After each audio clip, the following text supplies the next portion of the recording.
So I have a question for you. Who are you outside of your trauma? This is something that I want you to really reflect on because a large percent of who we are is due to our experiences as well as our trauma. And in order to fully love yourself, you can't hate the experiences that shaped you. I really want to go deep into this topic because it's something that also plagues our society. A lot of people are walking around with repressed trauma, and a major part of this is because of the fact that most people don't know how to work through this trauma and to heal and to alchemize that pain into power, positivity, and freedom. So I'm really excited to speak about this topic, and if you're interested, let's get into it.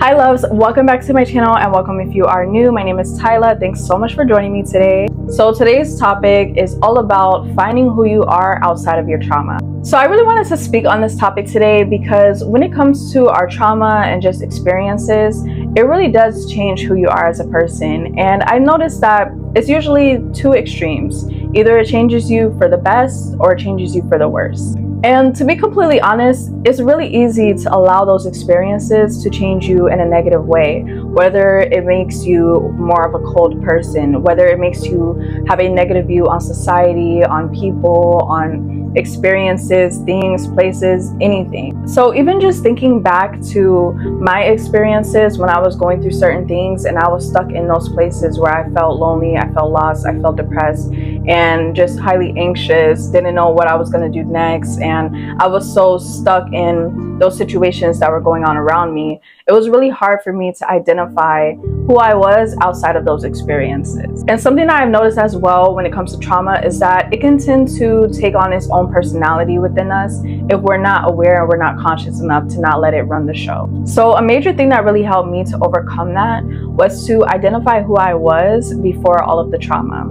And in a way, this is kind of like getting back to your inner child.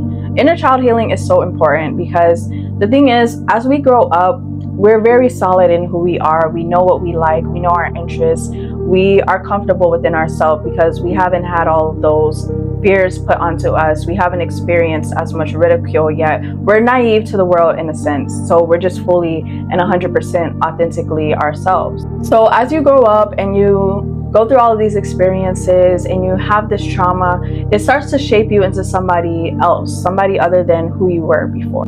But the key is to maintain who you are at heart, but allow those experiences and the things that you've learned from those experiences to transform you into an even better version of the person that you were before. So you don't have to allow that pain to carry on with you. You do not have to allow it to become a part of your personality. The key is to really just learn how to increase your discernment from those experiences and to just start setting better boundaries, to start setting better standards for yourself and being who you are with those strong boundaries. Because I do understand that depending on what some people may have done to you or just certain things that you may have experienced, it can really make you lose hope in humanity. It can make you lose hope in people. It can make you lose hope in life and within yourself and cause you to just not want to even be a part of this society because it is crazy. And a big part of it is because of the fact that people don't do the healing that they need to, and we're just continuously spreading it onto the next person. It's literally a plague, and it really starts with ourselves.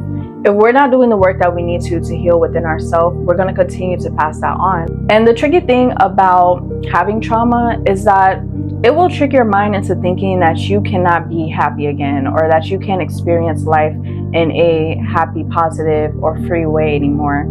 It'll really make you think that you have to live on edge constantly, that you have to constantly be on guard, that you can't allow yourself to just live and be free without having to worry all the time or without being anxious. But I do want to say that all of that gets better with time because I was at a place where it was really hard for me to imagine myself not being in that traumatic state. So not having the PTSD that I had, not having the major anxiety that I had, not having the overwhelming thoughts or fears every time that I would just step out into the world or that I would meet somebody or just do anything. It was a lot mentally that I felt, and it was very hard to overcome. And it did feel at certain points that I wouldn't overcome that. And the tricky thing about trauma is that when you experience certain things, it is very hard for you to imagine yourself ever living the same again, ever being happy again, or being at peace, or just being able to live without fear, being able to live without worry, because a lot of the times this trauma, it can cause major anxiety, it can cause trust issues, it can cause PTSD, depression, so many psychological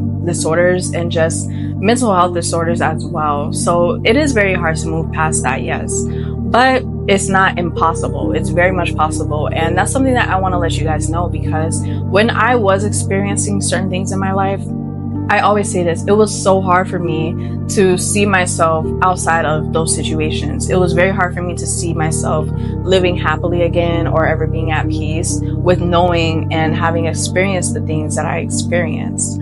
But looking back now, I see it was two routes. I could have either allowed myself to stay within that trauma and to stay stuck, to allow it to make me become somebody that I wasn't, which I always told myself I would never allow my experiences, no matter how bad, to shape me into somebody that I'm not. Naturally, I am a very giving person. I'm a caring person, a loving person. And this world, it can be very cold. It can be brutal, you know, and that's something that can really destroy a person that is sensitive or a person that is caring, loving, and it will change your view on people in society. But I told myself I was not going to allow that to change who I am. And I just allowed it to help me evolve into a higher version of myself, because in all honesty, that's what it served. That was the purpose that it served.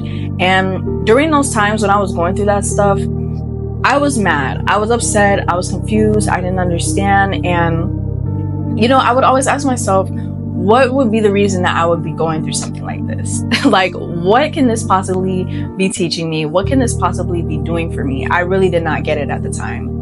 Now looking back, it served me so well. It served so much for me, and I would not take back anything that I experienced, anything that's ever happened to me. I would not take it back. I would do it all again, because I would not be who I am today if I did not go through those things.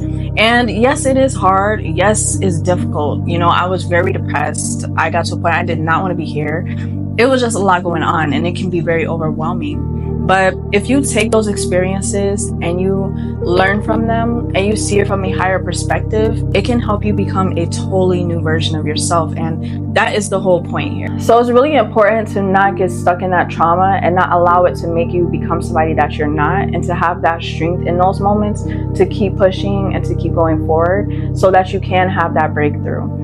And the thing is too, a lot of people in these times, they lose their faith. They lose faith in anything outside of them. I don't know what you guys believe in, but I do believe that there is a higher power. I do believe that there is a God, just a source, you know, divine. And so even with going through certain things like that, a lot of people, that's when they tend to lose that faith, and they feel, well, why would I be experiencing something like this? They feel like they're being failed. They feel like they're being left out, lost, or just, you know, not heard. But the thing is, life, we're here to experience things. We're here to grow. We're here to evolve spiritually.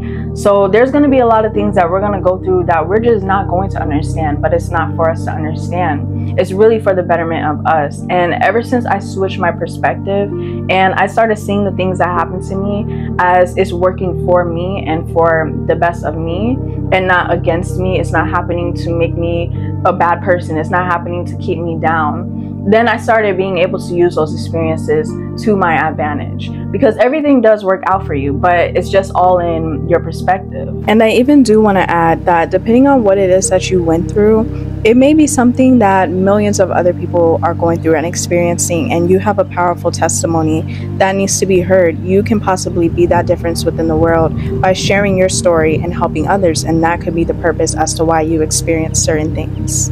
So you may be wondering as to why you've experienced so many painful things and hardships, but it could be because you have a very powerful purpose. And if you're a creative, you can use those experiences to channel into your creativity to help others. And so say if you allow the challenges of life to win, and you do decide to allow your trauma and those burdens to take over, you're only going to live with that sense of regret, with remorse, with resentment, with anger, with pain, because that's something that's never going to go away, because you're allowing it to reside within your spirit, within your energy. When you do make the conscious decision to heal, that is when you will experience your freedom, your peace, and your happiness. And the thing is as well, is that people feel as though they have to be in a certain position to be happy, or that they can only be happy if they don't go through certain things and they don't experience certain things, and that is what determines their happiness. When in reality, you can be happy and cultivate happiness and peace and freedom and positivity within any type of situation that you're in, no matter how bad, no matter how good. And that's something difficult to really get into. That's something difficult, and it does have to be built. It's kind of like a skill.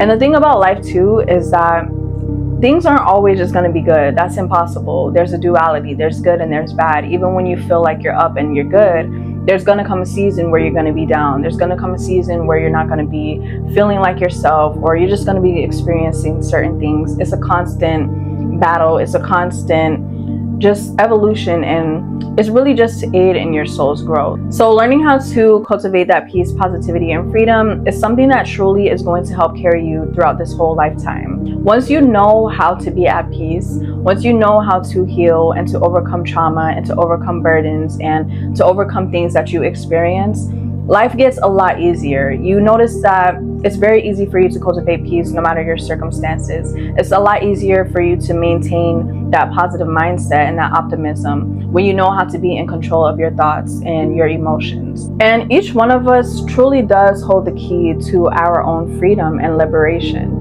But it's just all about how you work through the things that happen to you and the perspective that you carry. I took it upon myself during those times when I was going through certain things in my life to actually do something to get out of it, to do something to overcome it, because I was serious about my healing and having peace. I did not want to be stuck in that position, because even when I was at a point where I was like, you know what, I give up, I don't care anymore, it just did not get any better. I kept going deeper and deeper into that dark hole, and it got to a point where I was like, okay, I can't live like this either. So I decided to get the help that I needed, whether that's getting therapy if you feel you need therapy, whether that's just doing the self-reflection on your own. I started journaling and writing. That's something that really helped me, but just finding ways to overcome that trauma. Now, we're all completely different, so the way that you go about healing your trauma may look different from me. I just share my experiences in hopes that it may help somebody out there, because it may resonate with somebody. But just find ways that you feel helps you to overcome your trauma, whether that's speaking to somebody, whether you do need to get the professional help, but just take those first steps. So back to when I was mentioning identifying who you were before the trauma, that's something that really helped me to get back to who I am as a person, getting back to the things that I love to do, getting back into certain hobbies that I dropped and picking those back up. Because when you do experience certain things, or just say you're in a moment of depression, you tend to not really do the same things that you used to do. So certain hobbies that you used to love, you tend to fall off of those. You don't really do the same things that made you happy anymore, because you don't have that motivation and just that will and that drive. So getting back to doing the things that made you happy before these experiences, or finding new hobbies that you can do even. And this is also the best part, in my opinion, from experiencing trauma and just going through certain trials in my life, is that it gave me a clean slate to become whoever I wanted to become. I no longer had to be that past version of myself, and I was able to completely leave that version of myself behind. And honestly, that's exciting. It's exciting to be able to have a clean slate and to step into a new version of yourself, to do new things, to take on new hobbies, to just explore a new side of you. So that's how I kind of looked at it as well. I looked at it as an opportunity to get to know myself again. And I use that as an opportunity to become somebody that I always wanted to be, that I always envisioned myself being. And it'll get to a point for you to where